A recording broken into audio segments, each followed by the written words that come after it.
discuss magnetic field intensity at a point on the axis of a current carrying circular loop। कल हम लोगों ने पढ़ रखा था magnetic field due to circular loop at its centre, और आज पढ़ेंगे at a point lying on the axis of circular loop. तो ये जो डायग्राम है, ये देखो, ये सर्कुलर लूप है। अब ये आपको इलिप्टिकल शेप का दिख रहा है। ऐसा इसलिए हो रहा है क्योंकि अगर हम इसको कंसीडर करें कि ये सर्कुलर लूप है, ये सर्कुलर लूप है, तो अगर हम इसको इस बोर्ड पर ऐसे प्लेस कर दें तो ये आपको सर्कुलर दिखेगा। लेकिन actually the plane of loop and the plane of board board are perpendicular to each other. तो जो प्लेन ऑफ लूप है वो मतलब लूप इस तरह से बोर्ड पर रखा हुआ है, तो इसलिए ये शेप आ रही है। तो पहला मिसकंसेप्शन यहां रिमूव करो कि प्लेन ऑफ लूप जो है वो बोर्ड के परपेंडिकुलर है। तो ये सर्कुलर लूप हो गया और उसमें ये करंट की डायरेक्शन है एंटी क्लॉकवाइज इस लूप में, वो यहां मेंशन है।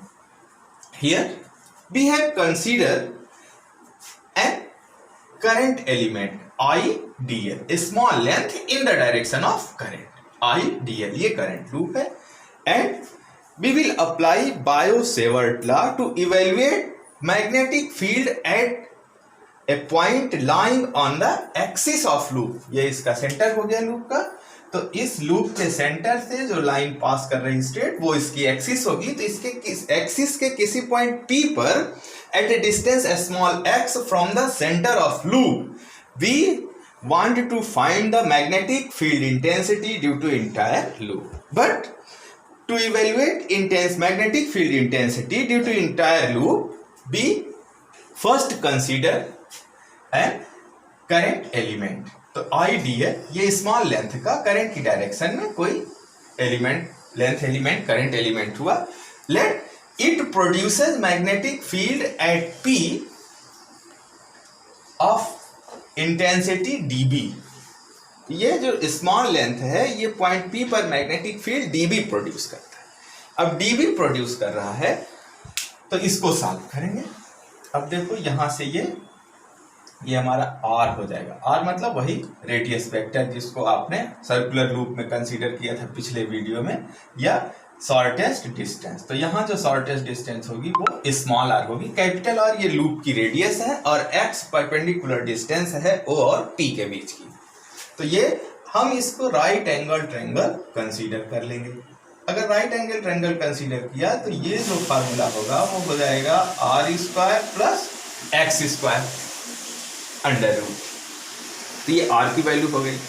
अब देखो यहाँ ये जो पॉइंट ऑफ कांटेक्ट है इस आर के लिए और ये डीएल के लिए, तो ये क्या है, ये टेंजेंट बन रहा है। कहाँ?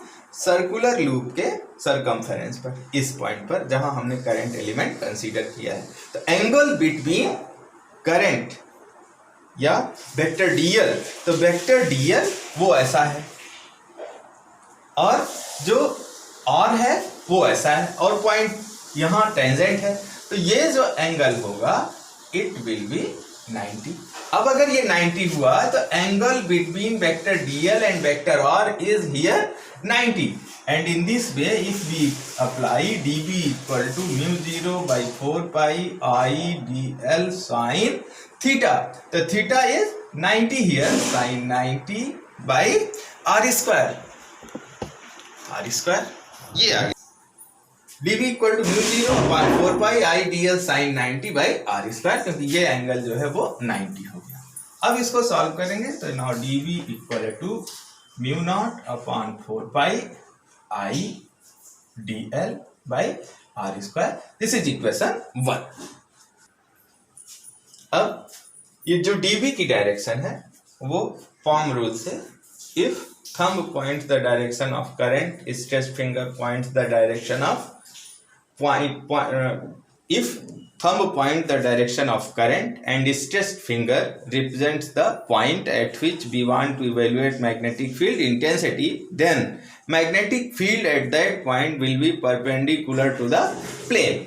तो यहाँ जो प्लेन है this plane is constructed with vector dl and r। तो ये जो प्लेन हुआ वेक्टर dl और r का, वो ये प्लेन बन रहा है। ये वेक्टर dl और r का ऐसे ही ये एक प्लेन बन रहा है, और जो डायरेक्शन होगी वो 90 डिग्री होगी। कहाँ? इस प्लेन के। तो ये जो प्लेन पास करेगा वो यहां से पास, ये जो डायरेक्शन ऑफ फील्ड होगी dv, वो इस पॉइंट से इस एंगल पर होगी। अब ये एंगल ऑलरेडी थीटा था, हमने मान लिया था कि स्मॉल एंगल थीटा है।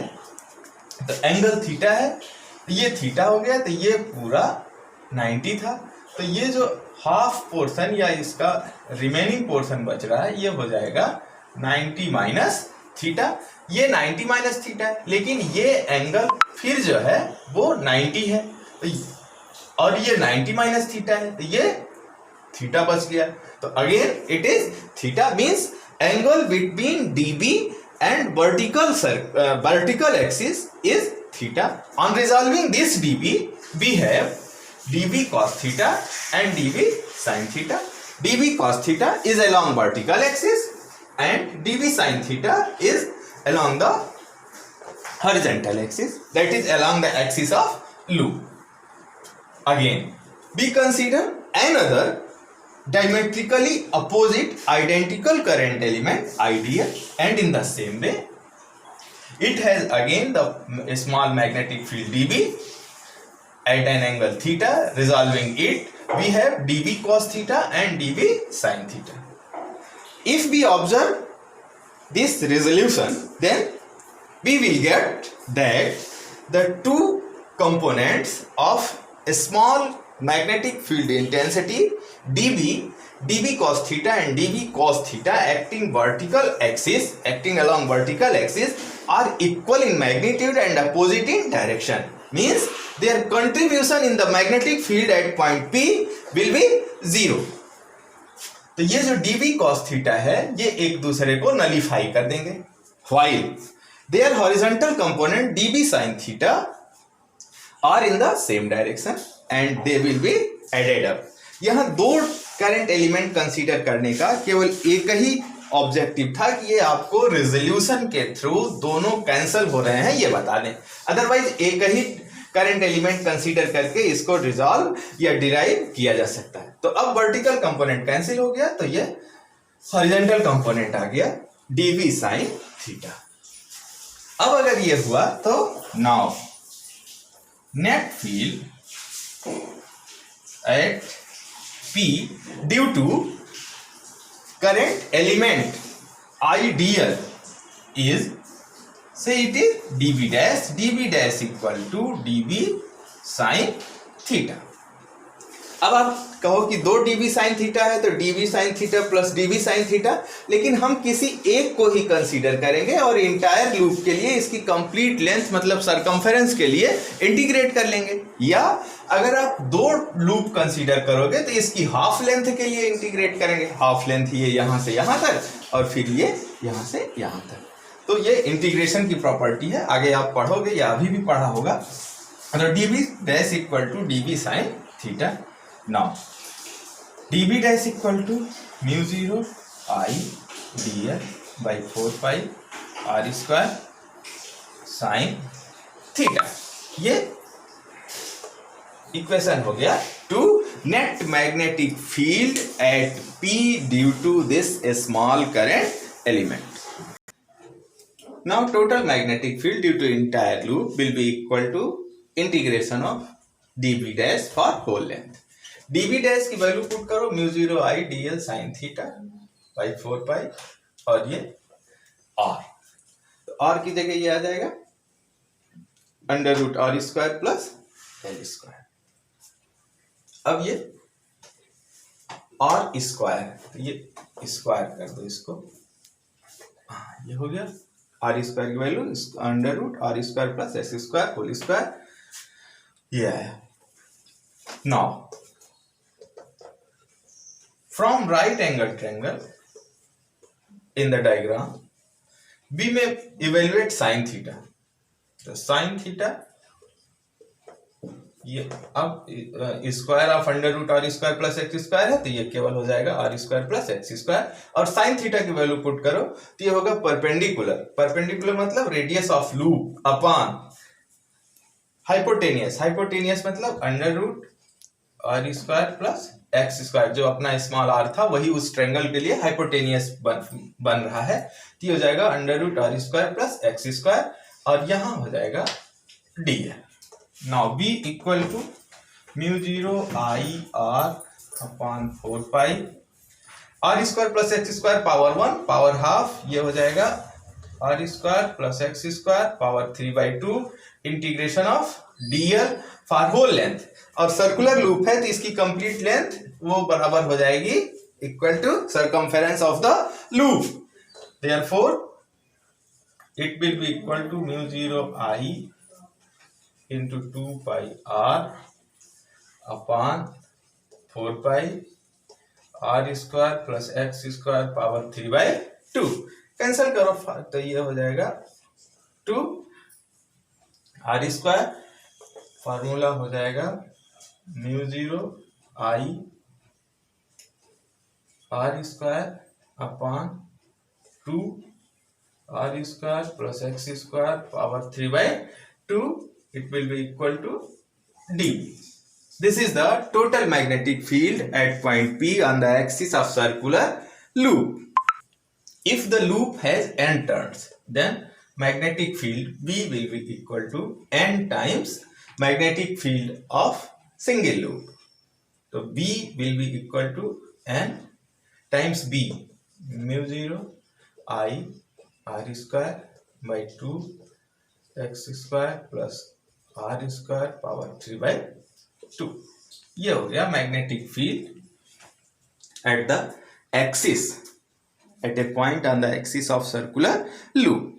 Here if we want to evaluate magnetic field at the centre of loop, जो इसके पहले वाला डेरिवेशन था, पिछले वीडियो में पढ़ा था, eight the centre of circular loop, उसको भी यहां से इवेल्युएट कर सकते हैं, लेकिन केवल सेंटर ऑफ सर्कुलर लूप का अगर वो डेरिवेशन पूछता है तो आप इस एक्सिस को डिराइव करके और फिर सेंटर को फाइंड करो, तो ये थोड़ा लेंदी होता है और टफ होता है।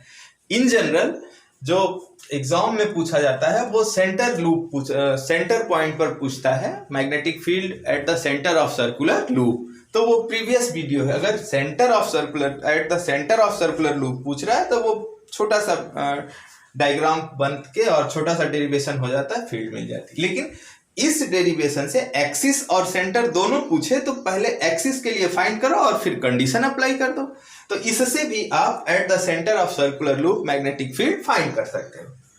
तो if we want to find the magnetic field at the centre of circular loop, that is centre, अगर P पॉइंट O पर लाई करे तो X क्या हो जाएगा, 0 हो जाएगा, and therefore V will be equal to mu 0 n I r square upon 2 x की वैल्यू 0 हो गई, तो ये हो जाएगा r स्क्वायर पावर 3/2, तो r क्यूब हो जाएगा r स्क्वायर, और ये तो केवल r बच जाएगा।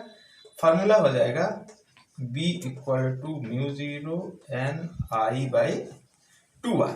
यही आंसर पिछले वीडियो में भी आपने ऑब्टेन किया था eight the centre of circular loop. तो ये कंप्लीट डेरिवेशन है magnetic field eight a point on the axis of circular loop, और यहां से जो केस आपने अप्लाई किया है ये हो जाएगा eight the centre of circular loop.